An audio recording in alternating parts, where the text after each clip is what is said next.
Okay, so today we're going to talk about chapters 6 and 8.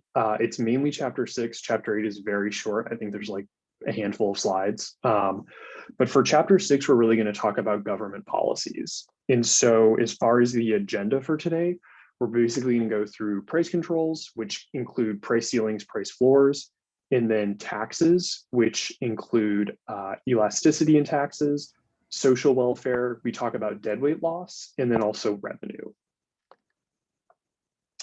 So as far as price controls and taxes are basically just policies that the government uses to achieve some sort of desired outcome.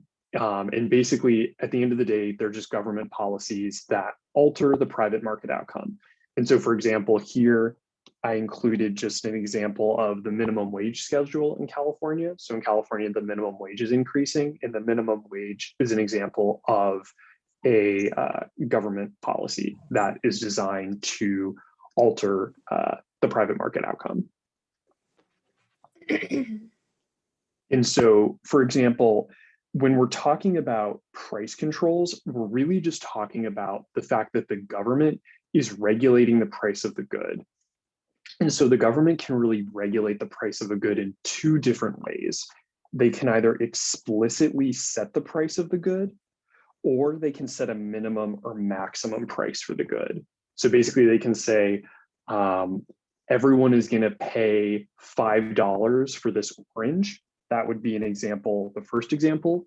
Or they can say, no one is going to pay more than $5 for an orange. So that would be an example of the second situation.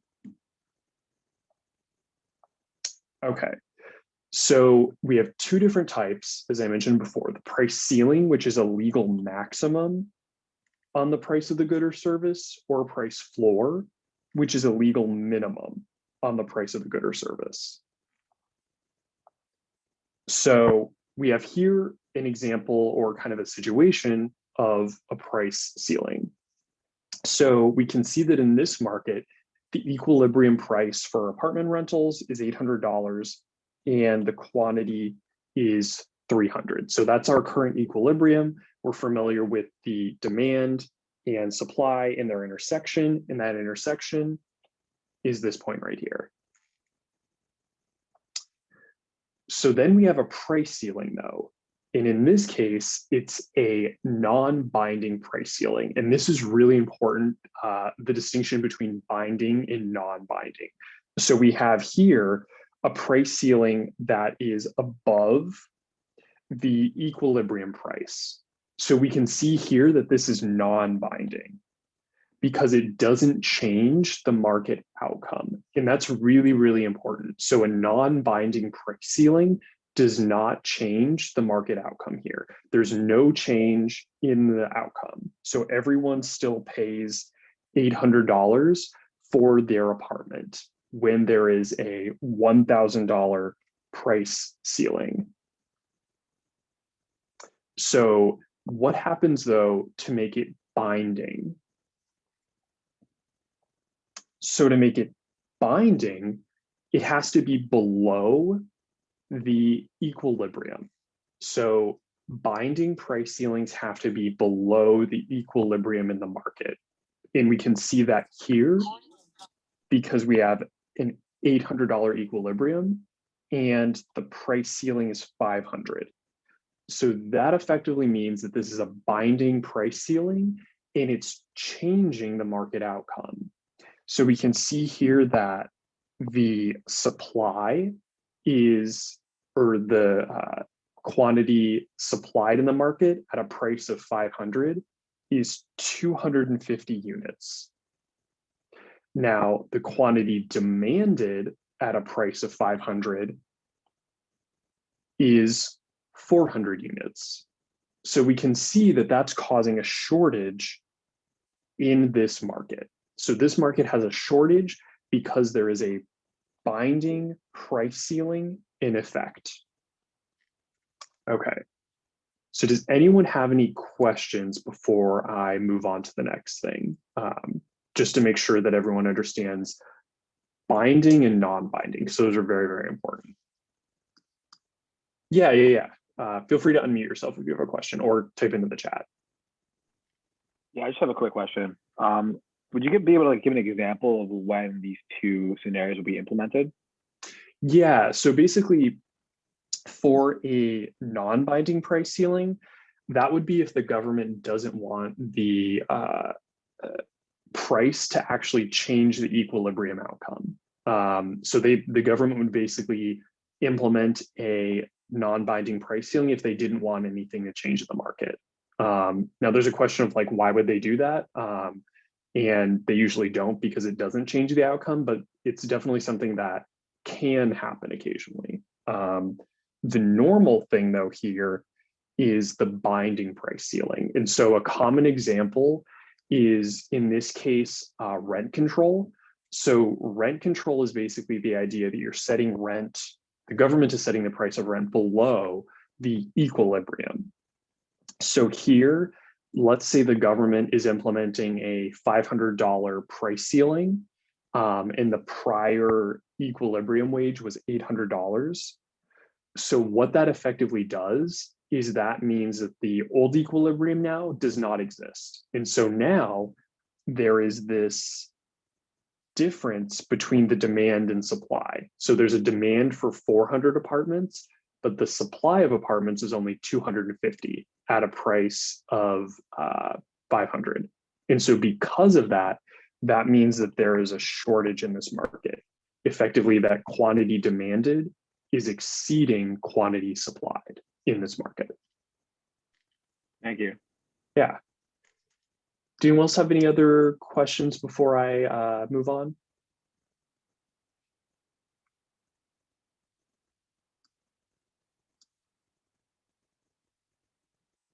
Okay. And so just to reiterate again, the binding price ceiling causes a shortage in the market where quantity demanded is exceeding quantity supplied. So what are some kind of things that happen when there is a price ceiling that's binding? So a price ceiling that's binding causes a shortage, and shortages cause sellers to ration the goods among buyers. So because of that, there are frequently ways that sellers can use like a rationing mechanism, basically a way to say like, who is going to get the small amount of existing supply? Because remember, a shortage means that there is more demand than there is supply. So there are two common ways that sellers can kind of implement that. The first is basically just having like a system where people line up, kind of like a queue. So like if you have ever stood in line at like, you know, a video game release or kind of something like that, that's an example of kind of a rationing where basically sellers are saying, we're going to put people in line because we might run out of a product. And so that's a way to distribute the product or the product that we do have. A second way, though, is discrimination according to the seller's bias. So basically, because sellers have a lot of power with price ceilings, they can say, well, I am only going to choose to rent this apartment to a person who has green hair or something like that. Kind of some way that they have decided to, you know, choose who gets this good. And so kind of what happens with that then, and kind of one of the outcomes is that basically rationing is inefficient and frequently unfair because sellers have so much power, they can choose who gets the good. And a lot of times that, you know, can form things such as racism and classism can be kind of determined through who gets the good and be how the good gets distributed. So that's kind of a something that can happen with the binding price ceilings and the shortages that they cause. So we're not going to do this example, but if you do want to walk through it on the slides are in Blackboard. So now we're going to talk about price floors. So in this example, we're looking at the wages paid to workers and the quantity of workers. So here we have the wage is $14 per hour, and there are 500 workers in this market. So this is kind of the equilibrium before anything happens.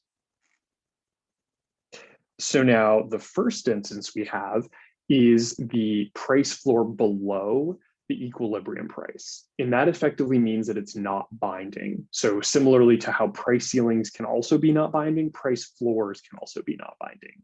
So in this example, a price floor below the equilibrium has no impact whatsoever on the equilibrium outcome. So in this particular market, the $14 is going to be the wage that is paid to workers, and the $500 here is the amount of workers that are going to be working at that wage rate. And we know that because this price floor does not impact the equilibrium in the market at all. But now what happens when there is a binding impact? So when there is a binding impact, that means that the price floor has to be above the equilibrium. So we can say here that this price floor is a binding constraint on wages, and it causes a surplus, and in this case, unemployment. So we can say here that the price floor, where it's moving from 14 to 15, is creating a surplus of labor, which is unemployment. And that just means that there is a difference between the quantity supplied and quantity demanded. And I'll also to just step back from kind of that example, just to remind everyone that the demand and supply for labor is different than normal, because remember, demand is in this case companies demanding workers, and supply in this case is workers looking for a job. It's basically us. So the wage market is different than our normal demand and supply markets. Okay, so I think a really kind of important piece to price floors, just because you'll hear this a lot of times when people are talking about economics, there's a really big question in economics about, does a minimum wage cause unemployment? So we don't actually know. I've reviewed many studies that have, went on both sides of the issue, and there's no consistency to how it's viewed. So really, we don't actually have a good understanding of the impact of minimum wages on unemployment. The important thing to remember here too is kind of this last point, that like, even though raising the minimum wage may increase unemployment, it also boosts wages of workers and can elevate minimum wage workers out of poverty. So like kind of an important caveat there. And I really just like to point that piece out in particular, just because a lot of times you'll hear people talking about the minimum wage, and it's always a good idea to kind of be skeptical of their viewpoint, just because it is a very big discussion in economics with a lot of unknowns that we don't really understand. And if anyone's interested, this is actually a really, really great article, and kind of works through some of the discussions of the minimum wage and kind of general economics too. Okay, I'm going to skip this example. Okay, so the next thing is taxes. So basically, taxes are just things that the government levies on many goods or services. And we have two types of taxes. So we have a sales tax and a property tax. And for sales tax are basically just taxes on goods that you consume. So like we all pay sales tax when we go out to restaurants, when we buy food in a grocery store. That's just an example of sales tax. Property taxes are taxes that people who own property pay on the property. So like if you own an apartment in New York, you're paying property taxes. And the government can make buyers or sellers pay the tax. It doesn't really matter because the kind of final piece down here, who pays what portion or amount of the tax, is called the tax instance. And this is frequently stated as how the burden of the tax is shared among market participants. So when a government levies a tax, it doesn't really matter if it's on buyers or sellers. What's important is how the burden of the tax is shared among the buyers and sellers. That's the really key piece right here.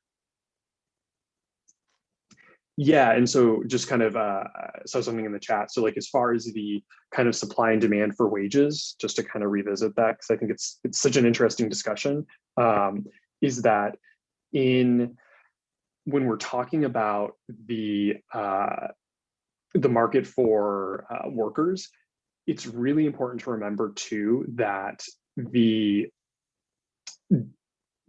market participants in a kind of wage for work, there's not an equal amount of strength, because companies tend to, not all the time, and I don't want to say that's consistent, but frequently companies have significantly more power in the market because individual workers are just one worker, whereas a company is much larger and has a large amount of workers. So because of that, frequently the demanders in this market, or the individuals who are looking for workers, they have more power in the market than the workers do. So that's kind of one of the ways that the equilibrium for wages is kind of off. So yeah, that's a really good point. And I don't want to, inherently dismiss kind of like other points of view on minimum wage, because I know it is really unsettled, but just kind of important to think about with the minimum wage, is that kind of the general discussion that you hear is just kind of a good idea to always think about that through fully and think through that model, because it is baked into a lot of our policy. And that's actually one of the reasons, kind of not to get super sidetracked, but one of the reasons why I really like economics and think it's really important, because the way policy is talked about a lot, people usually argue for policies based on economics. And a lot of times the people who are arguing for those policies don't actually understand the economics behind their arguments. So just kind of one reason why I really, really find economics super interesting. Okay, but I apologize for getting off track. Okay, so back to taxes. So we know that there can be taxes on buyers and sellers. So let's first look at a tax on buyers. So a tax on buyers shifts the demand curve down by the amount of the tax. And it's kind of weird to think about, because you're thinking here, so this is the equilibrium. This is the original equilibrium. And the amount of the tax here is 150. So you would think that the difference here would be 150, but it's actually the difference between the new demand and the old demand curve. This is the 150. And that's the effective tax. And let me just pause, because in prior classes, that's been kind of a topic that students have kind of had a hard time thinking through. And it's a weird kind of thing to think through. So let me see, I'll just pause for a couple of seconds and see if anyone has any questions on that before I move on.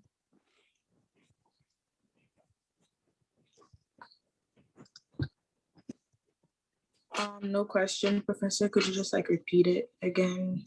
Yeah, definitely. Okay, so what we're going to look at here, so we have the original supply curve and the original demand curve. So let's say that the government implements a tax of $1.50 on buyers. So that's going to shift the demand curve down. But notice that the difference between these 2 points is not $1.50. You need to find the $1.50 by actually looking at this new intersection point here, the new equilibrium, versus the old demand curve. That is how you find the tax amount, is by looking at the old demand curve in the new demand curve. So that difference should be $1.50 or whatever the amount of the tax is.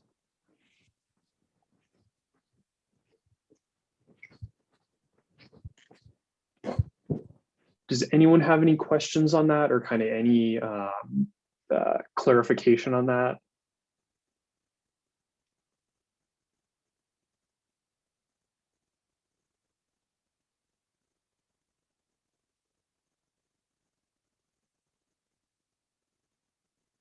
Okay, so then let me There's a move. question. There's a Yeah, question yeah. in the chat. If you could answer. Okay, that. in the chat. Yes. Let me.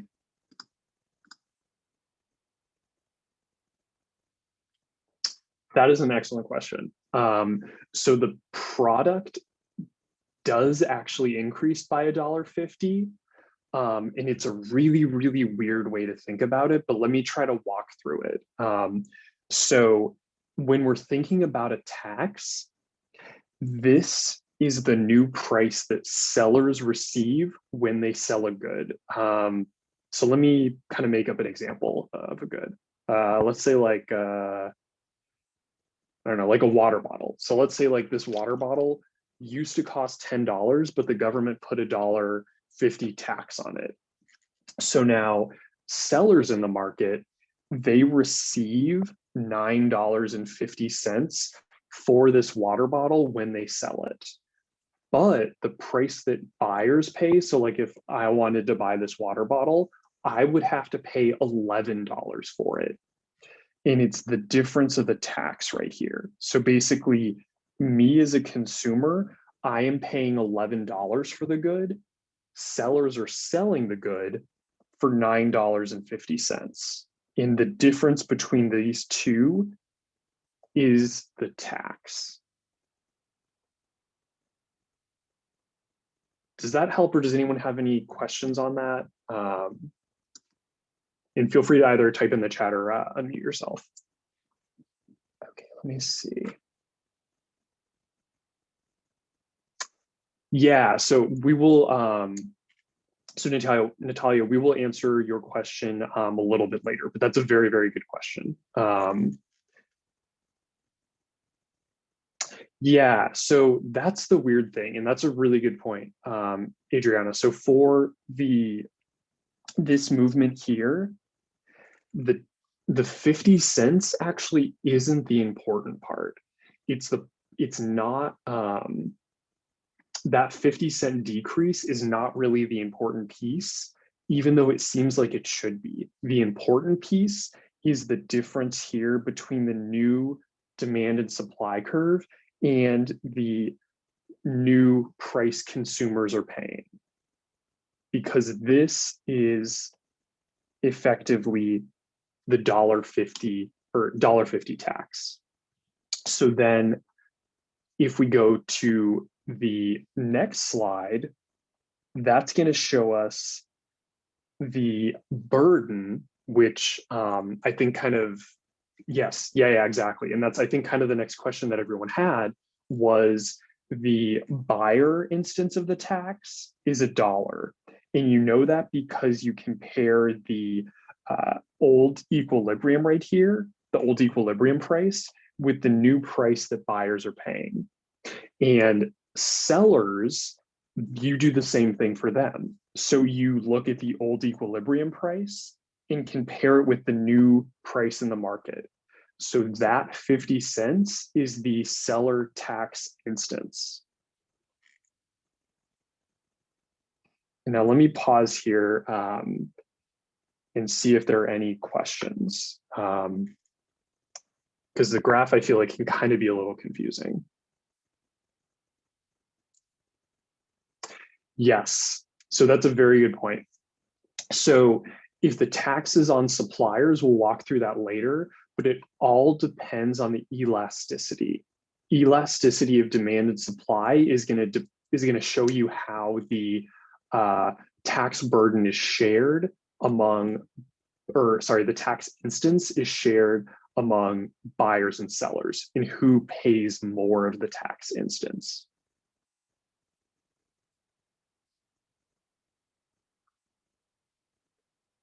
Does anyone have any other questions on this? And kind of the burden sharing of the tax or the tax instance sharing?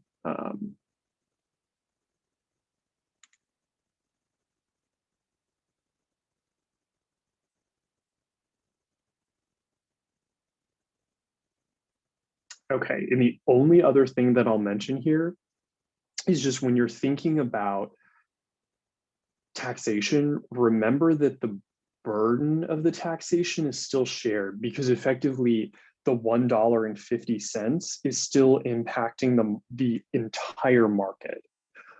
But the tax instance, who's paying what share of the tax, that is the piece that can vary depending on the elasticity of the supply and demand curve. So in this case, we can see that buyers are paying a larger tax instance than sellers. And we'll kind of get into the elasticity implications of that a little bit later. Okay, so now we're going to flip it and we're going to look at a tax on sellers. So the tax is on sellers, but the tax burden is still shared. And so in this case, when we're thinking about the impact of a $1.50 tax, what we just need to do is remember, we're going to go through that same process as we did with the buyers. So we're going to move from the original demand supply curve. So original supply, original demand, intersection point, and we're going to shift the supply curve to the left because of the tax. And the reason for that is because supply is decreasing effectively because of the tax. So then the difference here is still going to be that 150. The tax always needs to show up in the difference from the old either supply curve to the new supply curve, or the old demand curve to the new demand curve. This amount always needs to be the amount of the tax, the difference between the two. And so in this case, we can see that the sellers, and this is actually incorrect, that should be sellers. Sellers are paying a tax instance of effectively $1, and buyers are paying this difference. So just kind of, it flips, but note that the overall tax is still going to be the same. It's just how the tax is being shared among everyone is going to change. So, and this is like a super, super important kind of piece here.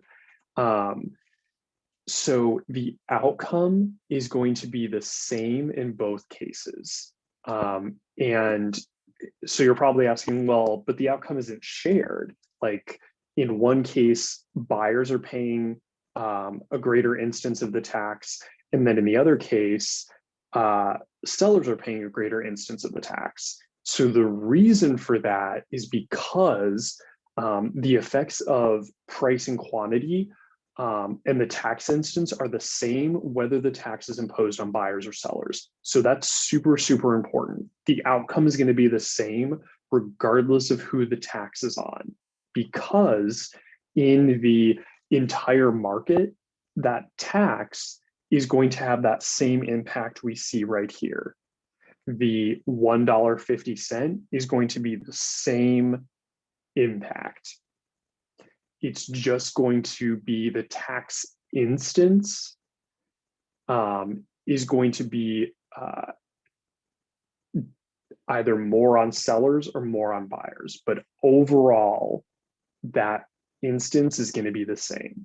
And so just kind of like is like a why this matters. It matters because all the tax is doing is it's just driving like a wedge between the price the buyers pay and the sellers receive. So that's how you can say in this market, buyers are paying $11 for the good and sellers are receiving $9.50 for the good. That's how you can determine that difference. So the price sellers receive and the price buyers pay. Okay, and let me pause here and see if there are any questions.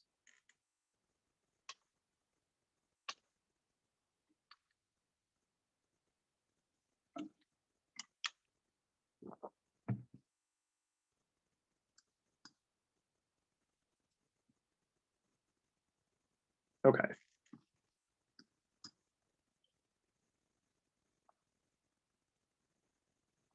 Okay, so I'm not going to run through this example, but it's a good example problem. I kind of have it detailed in the slides. So if you do want to walk through it, I would definitely suggest doing that if you have any questions on any of the stuff we just reviewed.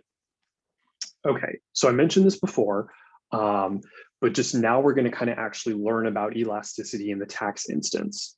So remember that. So in this specific case, we're going to talk about something where the supply is more elastic than demand and buyers bear more of the burden of taxation. And we can see that here because this kind of looks like demand is almost perfectly inelastic. So demand is almost kind of that perfect up and down line. So because of that, we know that buyers are going to share a greater portion of the tax burden, which we can see is going to be this chunk right here. Whereas sellers have a smaller burden, just this little chunk right here. So now let's flip it. Let's say that demand is more elastic than supply. So we're just going to flip it and the effect is the same. It's basically just going to reverse it. So now we're going to have demand is more elastic than supply. So supply is closer to that straight up and down line. So that means that sellers are going to share a greater portion of the tax burden than buyers. So all about the elasticity here. And just kind of to summarize that, so if we have buyers' price elasticity is greater than sellers' price elasticity, buyers can more easily leave the market. And all that's saying is just that if the demand curve is more elastic than the supply curve, that means that I don't want the good as much as sellers want to produce the good. So I can more easily leave the market when the tax is imposed. So I'm going to bear a smaller burden or a smaller share of the burden of the taxes than sellers. And so just the opposite, the reverse is true. So just kind of a good way to think about elasticity in the impact of taxes. Okay, so why are there taxes then? We have to talk about the social welfare then at this point. So effectively, the benefits that consumers, producers, and the government receive in the market. How do we determine what those benefits are? So we determine those benefits by looking at a graph. It's kind of the easiest way to do it. So we see here that, and let me highlight that. So originally, before the tax, consumer surplus is this triangle, ABC. Producer surplus is this triangle, DEF. Consumer surplus is calculated by the 1/2 base times height formula, and producer surplus is calculated the same way. So what happens if we implement a tax? If we implement a tax, and let's say the tax is this, I'll actually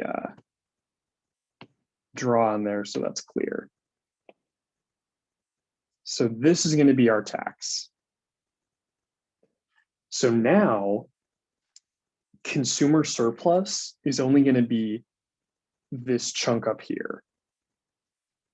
Producer surplus is only going to be this chunk down here. Tax revenue is going to be this chunk here. And finally, this little triangle here, that's going to be deadweight loss. And so deadweight loss is basically just the amount that no one gets. It's lost because of the tax. And it's lost because of the tax because the quantity, original equilibrium quantity, is no longer consumed. There's a new quantity here that's being consumed of the good. So we're losing the benefit of consuming at this quantity, and now we're at this quantity because of the tax. Yes, exactly. Yeah, taxes decrease producer and consumer surplus. That's exactly correct. And so if we look here, we can see just the C&E is called deadweight loss. That's just, no one gets that. It's just dead. Okay, so before we do the top hat questions, does anyone have any questions about the consumer producer surplus or deadweight loss? Or Can anything you else? we've covered? elaborate on dead weight loss? Yeah, sorry, say that one more time. Can you elaborate on dead weight loss? Yeah, definitely. So, and let me, so deadweight loss is always just going to be the triangle that's effectively lost due to the tax. It's the loss that is the difference between the original equilibrium quantity and the equilibrium quantity after the tax. And so we'll find, if we ever needed to help hypothetically calculate deadweight loss, which I can assure you will, it's 1/2 base times height. So that same formula we're familiar with, we're just going to use it in this case for deadweight loss. And super, super important here too, when you are calculating deadweight loss, remember that it's going to be, let me kind of give maybe a real world example. So let's say that's $4. Let's say that's $3. And let's say this is 50 and that's 70. So you would set up the deadweight loss formula by basically saying 1/2 70 minus 50 times, and then you would just take, in this case, the $4, not 4,000, but $4 minus $3. And that's how you would calculate deadweight loss. So remember, for deadweight loss, that you're always going to have the two instances here. It's not just going to be like our prior examples where we had like one consistent quantity. Here we have to have two consistent quantities.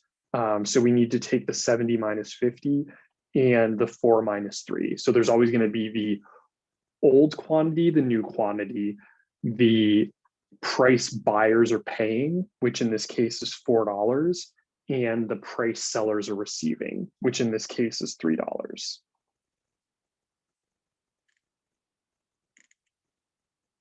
Does anyone else have any other questions on deadweight loss or anything we have covered before we jump into top hat?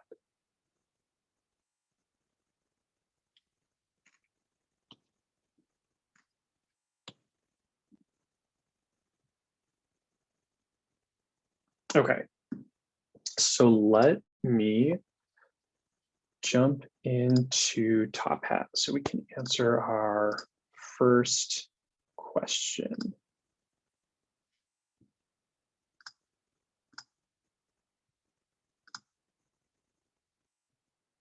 Okay, so for the first question here, we have the equilibrium quantity after the tax is effectively, actually, why don't we just look at the graph here? Because I think that's a little easier. So we have here the graph with the old equilibrium quantity of 10 and the old price of 10. So now here we have the new equilibrium quantity of 6. So the question is asking you, what is consumer and producer surplus before the tax was implemented? So this is before tax. So we're just going to calculate normal consumer and producer surplus. And I will shrink that a little bit so you all can see the answers. I'll kind of have this over here too, because I think it kind of cuts off a little bit.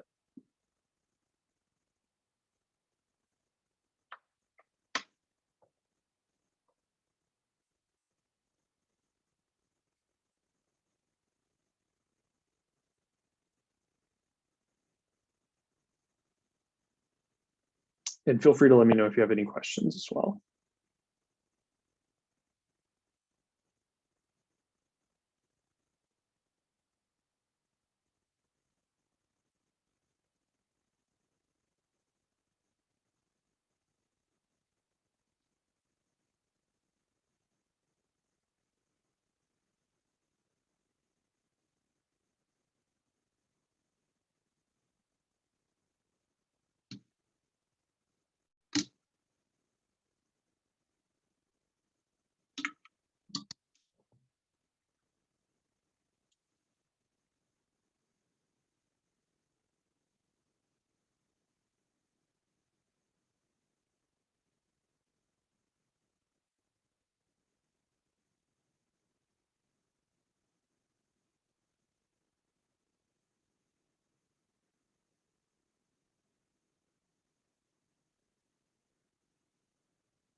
Okay, maybe another minute and a half. And then we'll walk through the answer.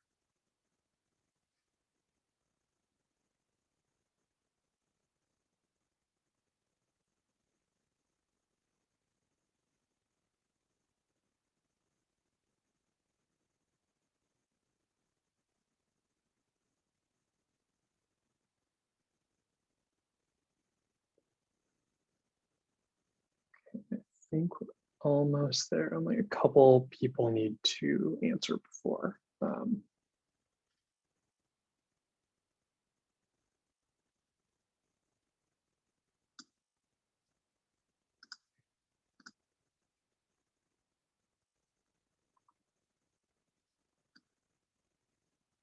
Yes, yeah. The $10 line is touching the intersection of demand and supply. Yeah.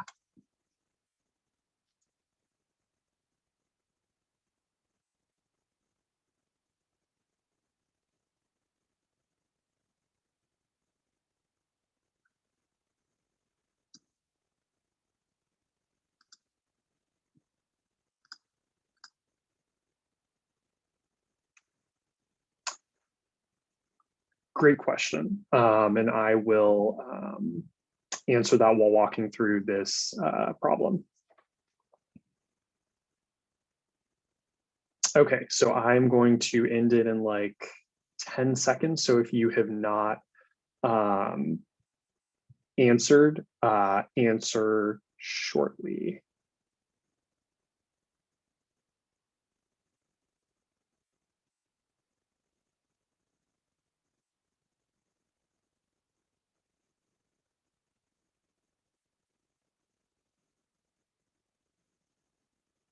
Okay, so let me close it and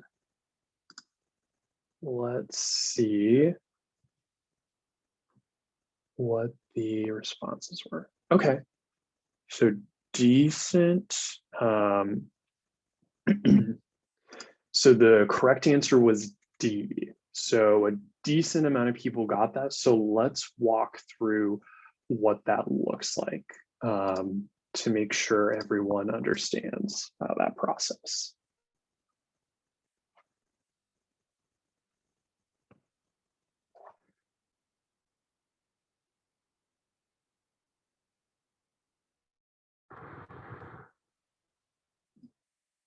So,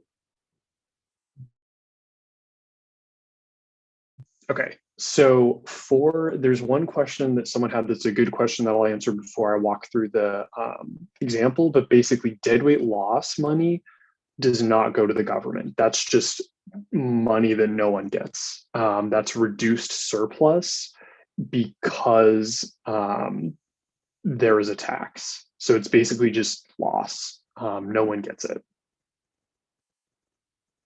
Okay, so for this question, what you had to do was just take consumer surplus, which in this case is the 1/2. This $10 here, that is the quantity sold in the market. So the quantity at equilibrium is 10. The point where the demand curve intersects with the price line, so kind of that point where it hits right here, that was 20. And the equilibrium price was $10. For producer surplus, we had the same quantity, because remember, it's at equilibrium. Then we had the equilibrium price minus the point where the supply curve intersects with the price line, which was here at $4. So when you take that, you get consumer surplus is 50, and then the producer surplus is 30. So that is the answer for question 1. Yeah, and let me see if I can pull in the graph. So let me stop sharing that and then start sharing the other version. Okay, yeah, so here is the graph. So you can see, and let me just, so you can see the $10 equilibrium quantity here, the $10 equilibrium price, the price where the demand curve intersects with the price line, which in this case is 20, and then the supply curve where it intersects with the price, which is effectively at $4. So that's how you compute the consumer producer surplus. But I can 100% guarantee you all that a question like this will be asked on the midterm, at least one, if not more. So definitely remember how to compute consumer and producer surplus. Yeah, so like, let me write, yeah, so it's basically just the 1/2 base times height, and it's just the area of a triangle formula. But let me see if I can, so it's basically the 1/2 base times height. Sorry, I'm using a mouse and my handwriting's terrible. But so the 1/2 base times height. And then what you do here is for the base, you plug in the 10. And for the height, so notice there's a difference here between the 2 points. So we need to compute that difference. So what we do here is we take the top point height right here, which is 20, and then subtract it from the equilibrium, which in this case is 10. And this is only for consumer surplus, you flip it for producer. Does that kind of help? Because I know the formula can be kind of a little simplifying, but does that help as far as like the understanding of the process? Or does anyone have any other questions on that before we move on? Just to make sure that everyone understands that process.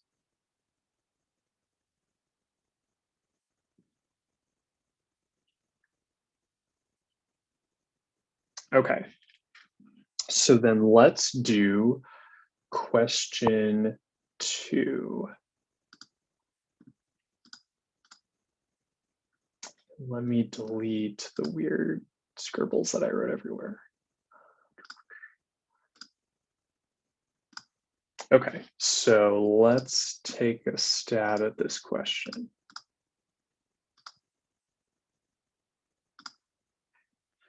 Okay, so this question is asking if a tax is placed on the good in the market below, tax revenue paid by the buyer would be what area? And once again, I'll shrink this so you all can see the answers and pull this out here. But it's asking if the tax was placed on the good and it shows you the tax, what is the tax revenue paid by buyers?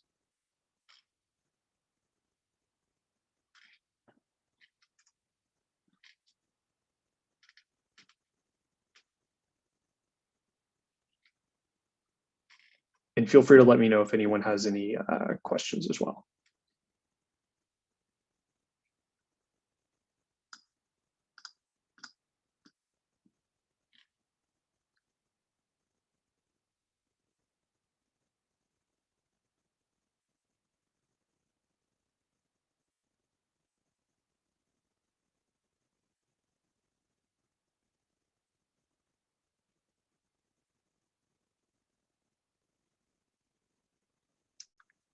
Okay, and I'll give maybe another minute. So if you haven't answered, definitely put something in, even if you're not sure.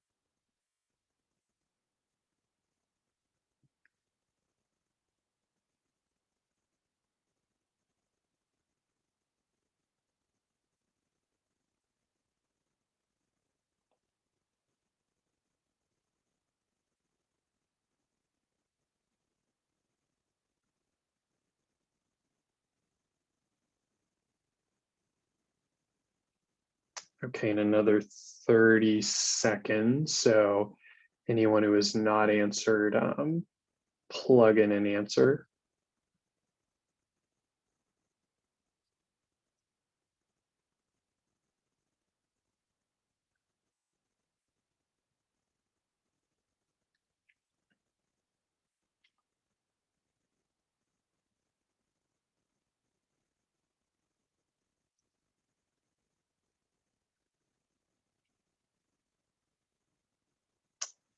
Okay, so let me close the question. And let's see what the answer was. Exactly. So remember this question, and let me make the screen bigger again. So for this question, what they're asking for is the tax revenue paid by buyers. And so remember here, we're talking about the effectively the burden here. So then this area is going to be the buyer, and this is going to be the seller. And B plus C is going to be the total tax revenue. But those distinctions are really important because that's kind of how we determine what the tax instance is for each individual in the market, or for each producer and consumer in the market. Does anyone have any questions on that? Because once again, I can guarantee you there will be a question like this on the midterm. So B plus C is the total tax revenue, right? And you said that B is just the tax revenue paid by buyers? Exactly. Yeah. So yeah, you said I kind of cut out a little bit there, but for B and C is the total tax revenue. That's correct. So And C. so C is the portion of tax revenue that's paid by sellers. I got it. Thank you. Yeah.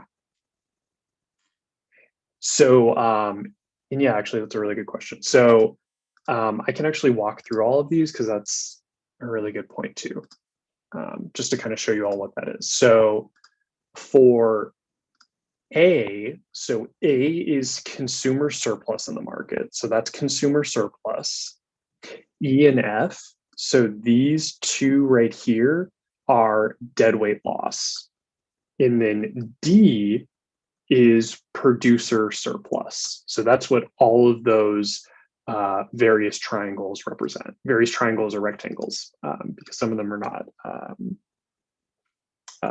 rectangles. Yeah, so E and F are deadweight loss. And E specifically, yeah, is the, if you want to think of it that way, is the deadweight loss of the buyers. Exactly. And F is the deadweight loss to sellers. Because yeah, you can still kind of think of it basically as like, what would the market, what would consumer surplus be if the tax did not exist? And if the tax did not exist, we would have the consumer surplus of the upper portion and producer surplus of the lower portion. Okay, so let me clear all the drawings and then let's do one final question.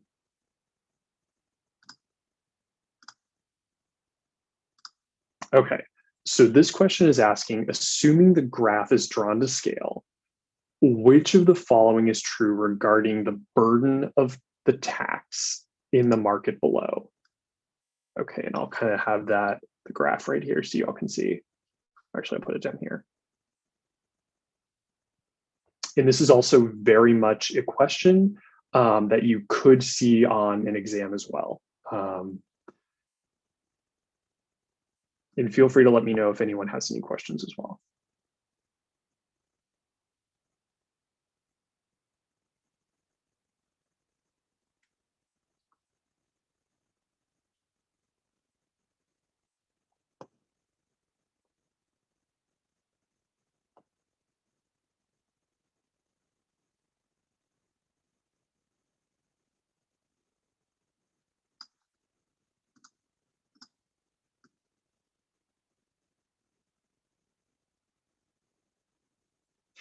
Yeah, so it's a good, so something that is very elastic means that there is, so like consumers, let me do a very, very specific example because I think with the elasticity, specificity helps.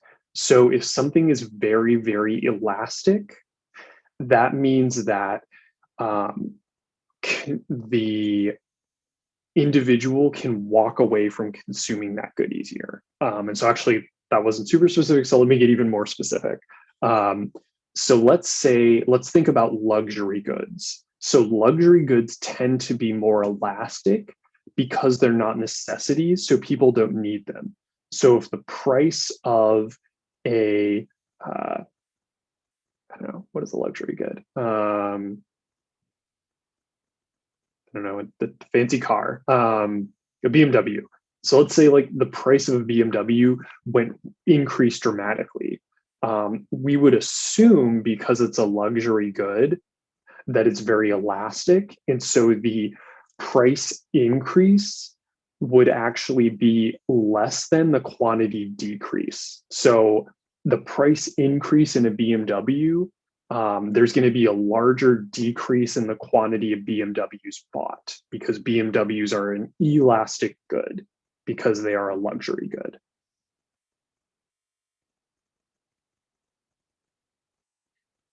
And when you're thinking of elasticity in terms of supply and demand, it can kind of be helpful to think to like which curve looks more elastic.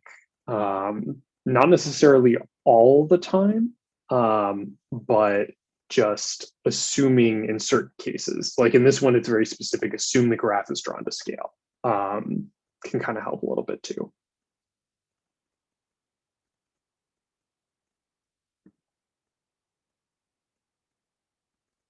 Okay, and I'll give maybe like 30 more seconds. So if you haven't put in an answer yet, definitely put something in. and then I'll kind of review the response.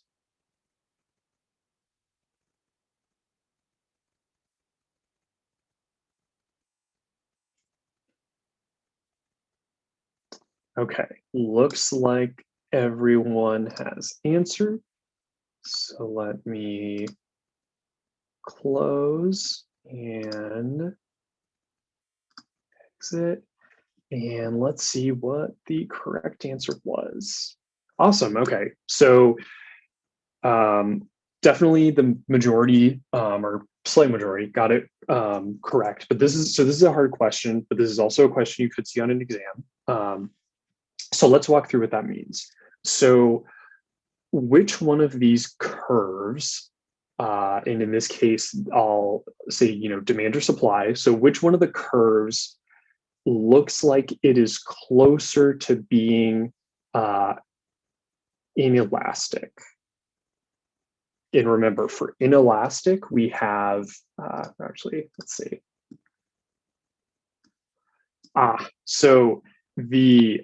So that is actually the opposite, because remember, when we're talking about inelastic, it's straight up and down. Whereas elastic is fully horizontal. So like, I actually think I drew a couple examples, which I can show. So like, when we're talking about something that is inelastic, what we're effectively saying is that the price doesn't really, is not very responsive to changes. So like, think about, for example, like this. So is this perfectly inelastic or perfectly elastic?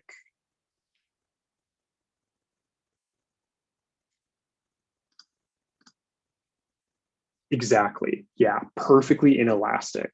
So of those two curves, the supply curve looks like it's a little closer to being perfectly inelastic. So like, you imagine the supply curve's kind of like that, but if it flipped to like that, then it would be perfectly inelastic. So because of that, we know that sellers are going to pay a larger share of the tax because supply is more inelastic than a demand. Another helpful way, like if you forget the difference between perfectly inelastic and perfectly elastic, is look at this piece right here. So we see that this was the old producer surplus. So the effective loss here for the producers is this yellow chunk. Whereas for consumers, it's actually much smaller. So for consumers, it's just this tiny little chunk here. So that's the loss to consumers. This is the loss to producers. So for producers, there's a much larger loss. And because of that, that's how we know that sellers are going to pay a larger share of the tax. So let me pause here and see if there are any questions. Yeah. Maria, that's actually really, I really like that a lot. Thank you. That's really helpful. So if anyone can't see the chat, Maria just said, a good way to remember is to think of the I as a vertical line in inelastic. So like I straight up and down is being inelastic, is perfectly inelastic. That's really helpful. Thank you, Maria. That's great. Does anyone else have any questions on this that they wanted to, or any other questions on this specific example that they wanted to talk about? Yeah, Professor, can you explain like the parts again? Like what's A, what's B and E, C and F and D? Yeah, for sure. So let me just clear this and let me walk through that again. Okay, so I'm first going to start pretending like the OG version of it. So like the original version where we have just consumer surplus, which is ABE. And then we have producer surplus, which is CDF. So producer consumer before tax. So now after tax, this is producer surplus. This little tiny area up here is consumer surplus. This is the seller deadweight loss.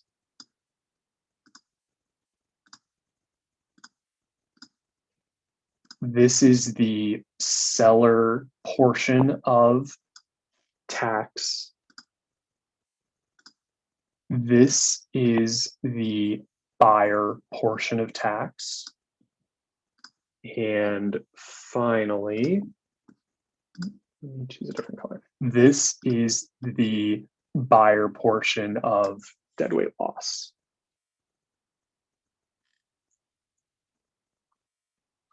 In that general setup is always going to be true. It's never going to look exactly that specific way just because this is a unique graph and there are many graphs. But for this specific example, that's what it's going to look like. And this kind of generalized way of cutting graphs after deadweight loss and attributing each like chunk to each place, that's going to be true. So like the upper portion here, that's always going to be consumer surplus. This is always going to be producer surplus.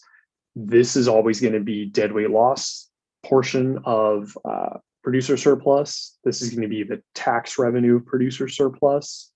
This is going to be the consumer surplus tax revenue portion. And then this is going to be the consumer surplus deadweight loss.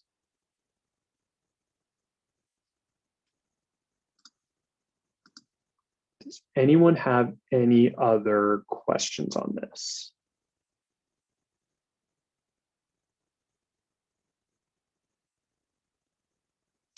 Yeah, so when you're thinking about it, I think it can kind of be like more helpful to think about it with like graphs.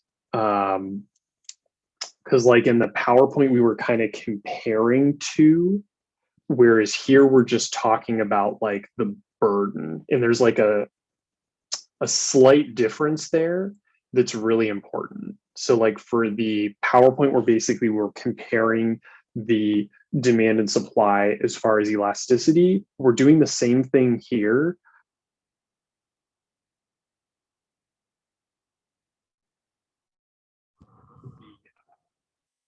Effectively, a slight difference there that's really important. Yeah, so the slides are on Blackboard, and so if you go into the required and graded material, they should be there. But I'm going to actually update the slides to make sure like I have this right here. So I'm going to have like all the answers on it. So don't download them right away. I'm going to upload it with like all the different kind of like writing stuff that we did so you can see all the kind of process. But yeah, there are current slides that are not like marked up or on Blackboard if you do want to download those. Okay, and it looks like so I'm totally okay to stay over and I'm going to walk through some of the questions that you all posted because you all posted good specific questions on like some of the news analysis questions for chapter 6. But if you are unable to stay, feel free to either watch the video that I post later, or if you do want to stay, please feel free to stay and I'll walk through those couple example questions because I do want to make sure that I actually answer your example questions. Yeah, so A is the consumer surplus after tax, and D is the producer surplus after tax. Professor, are you going to do chapter 8? So for chapter 8, there's actually not really anything new. The only thing I have in the slides for chapter 8 is basically I kind of go over more specific examples of the elasticity. So those slides are up as well. So feel free, if you have questions about like the tax elasticity, to look on Blackboard, but those chapters are very, very similar. So there's not a huge difference between content. Like the slides that I have up are just basically talking about tax instance. And then I also do, chapter is basically deadweight loss. And then I also do an example problem of taxation in algebra, which I highly recommend everyone review. It's a pretty long problem, but I have a video up in Blackboard that goes over it. And I also go through it in the slides as well. That's under chapter 8, right? Yeah, under chapter 8, correct.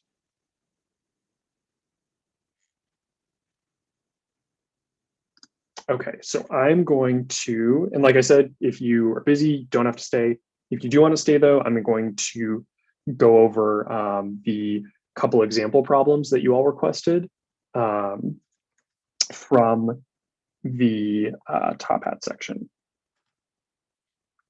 Okay, so the first question someone had, and it would be helpful if I shared my screen.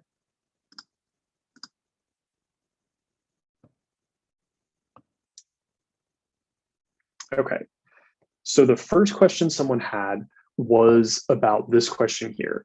So a $1 per unit tax levied on consumers of a good is equivalent to what?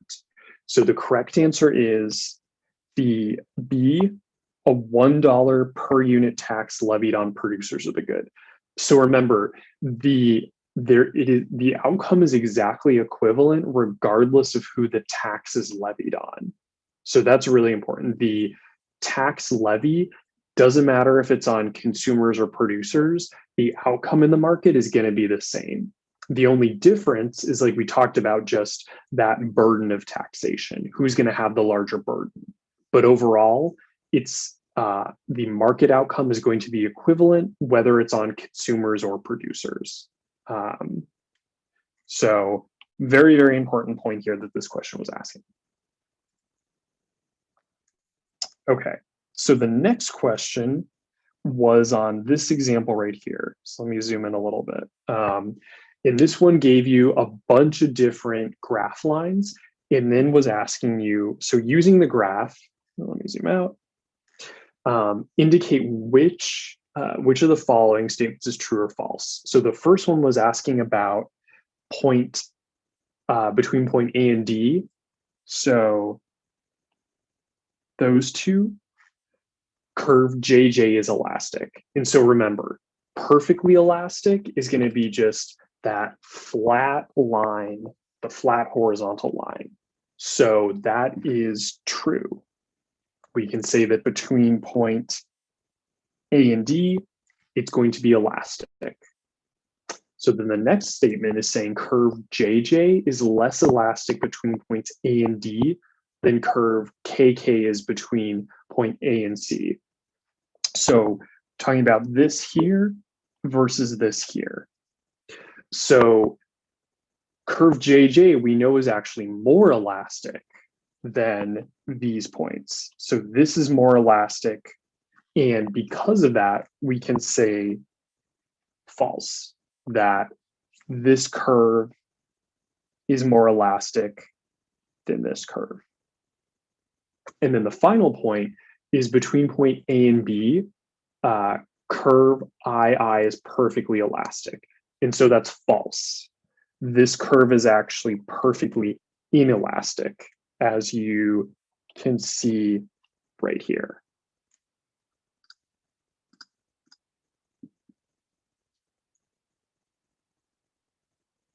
Yeah, so unit elastic curves, they're basically like, they're basically linear. Like it's basically linear because it's a 1-to-1 ratio. So unit elastic is basically just kind of a linear line. So it would probably be something like between JJ and KK. So something kind of in that range would be unit elastic. Okay. So the next question, and this was a really, really difficult question, so I'm glad that it was asked. It's asking about the demand for hotels at 2 hotels in Las Vegas. So there are 3 different factors that can influence the demand. So the first is income, which we know because income shifts the demand curve. The next thing is the round trip airfare, which makes sense because if a complementary good gets more expensive, that also impacts demand. And then finally, the final one is going to be a substitute. So the Brandeis Hotel and Casino is a substitute. So in that instance, that's also going to affect demand. So then we're presented with a couple different questions here. So in this specific example, we have demand 1 and demand 2. And so all this question's asking you to do is just say, so the basically you assume all demand factors are back at their original, and then you change the price of the room to $200. And so then what happens if average household income increases by 10%? So from 50 to 55. So then we know that when income increases, that means that there is going to be an increase in demand for hotel rooms by this specific amount. And because of that, we know that income elasticity is positive and that rooms at the Peacock Hotel are a normal good. So they're normal because when income increases, the demand for them increases as well. So then the next scenario. So if the price of a room at the Brandeis Hotel falls by 10% while everything else stays the same. So if a substitute good gets cheaper, that means that demand for rooms at the Peacock Hotel, which are represented here, are going to decrease. So because of that, the demand's going to change from 300 to 250. We know that cross price elasticity is going to be positive because they're substitutes.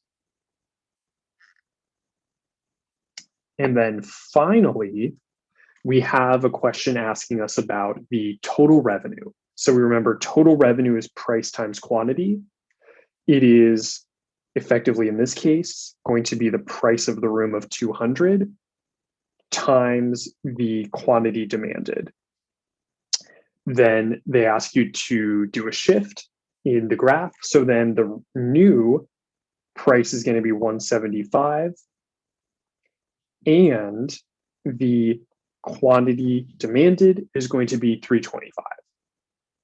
So what we can say then is that the demand curve is inelastic here because the new amount of revenue, so this amount of revenue is less than the old amount of revenue. So that's how we can say then that demand curve is inelastic because the increase in price causes a larger decrease in demand. Okay. So then the next question was asking about rents, and this was a really, really hard question. So it was asking about rents and vacancy rates in Los Angeles and Orange County. So the first thing you need to know about this question is that you are effectively, the average rent has increased by 20%. So the first thing you need to do is you need to take the old equilibrium point here, where the price was 1,500, and multiply that by 1.2 to get 1,800. So that is going to give you then the new rent if we were effectively kind of not changing anything or not having any inside impacts on it. And so, yeah, this was a very, very hard question. So then the next piece, you're going to assume that that the demand curve is going to shift. And you're assuming that it shifts per the points up here. So earnings increases by 10% and rent increases by 20. So then that's going to push the new point here up to 1,950 because of the increase in income and the increase in income and the increase in rent. No, so yeah, you will definitely not see a question like this on the exam. This is much harder. And so for 1.2, so that's a good question. So for 1.2, you do that right here because the question tells you that average rent has increased by 20%. So that's how you're getting that new rent amount.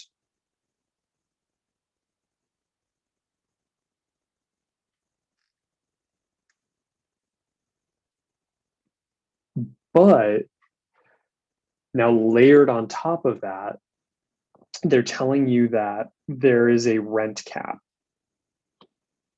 in the state of California. And so that rent cap keeps it at $1,800.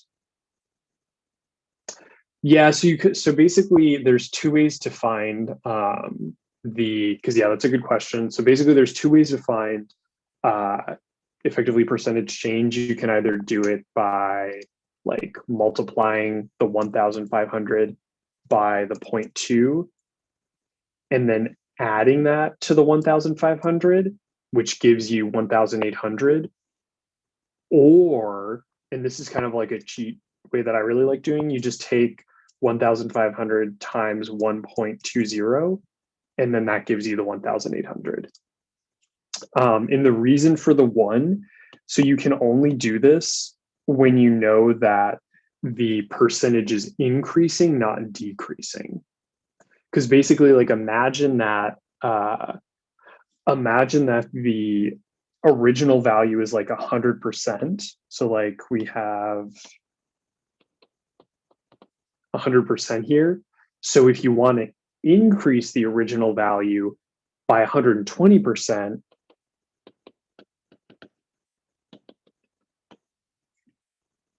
you can just do that effectively because it's basically 20% over the original value. You can also do it where you just take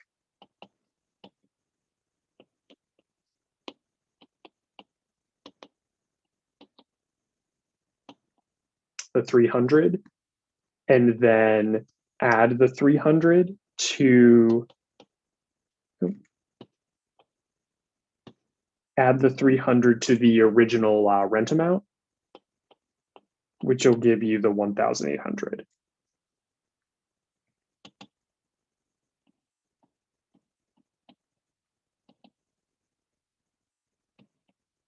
Yeah, so it's just kind of like a cheat because basically you're saying like you have 100% of the old amount, but then you're going to add 20% onto it. And so that's going to be 1.2 when you convert it into a decimal point.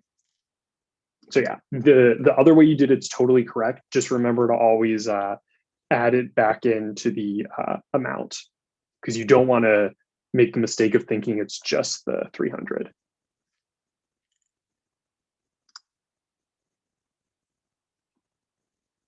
Okay, and so we talked about that. So then just to make sure I answer the full question. So then the final piece is we need to look at the intersection. So we're going to imagine that this is going to be the price. And so because of that, there's going to be this difference here. Let me draw that permanently. So there's the difference between the new demand curve and the new supply curve. And so that difference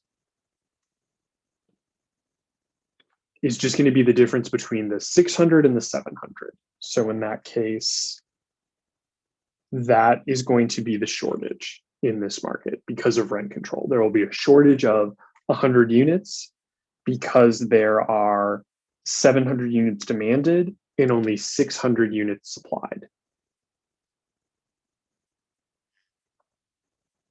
And I think that is it for this question. So let me do one final question that someone had, and then I will take questions if anyone has any.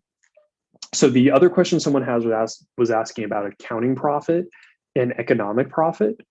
So the first thing we need to talk about is explicit costs versus implicit costs.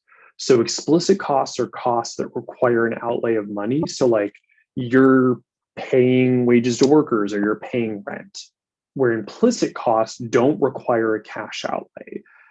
Basically, that's like the opportunity costs of workers' time or the opportunity cost of using a property that you own for your own business. So basically, you're foregoing earning money in that case. So importantly, the accounting profit is the total revenue minus explicit costs, but the economic profit is total revenue minus total costs, which are explicit and implicit. So because of that, economic profit is always less than accounting profit, because economic profit here is including these implicit costs, which are not included in the effectively the accounting profit.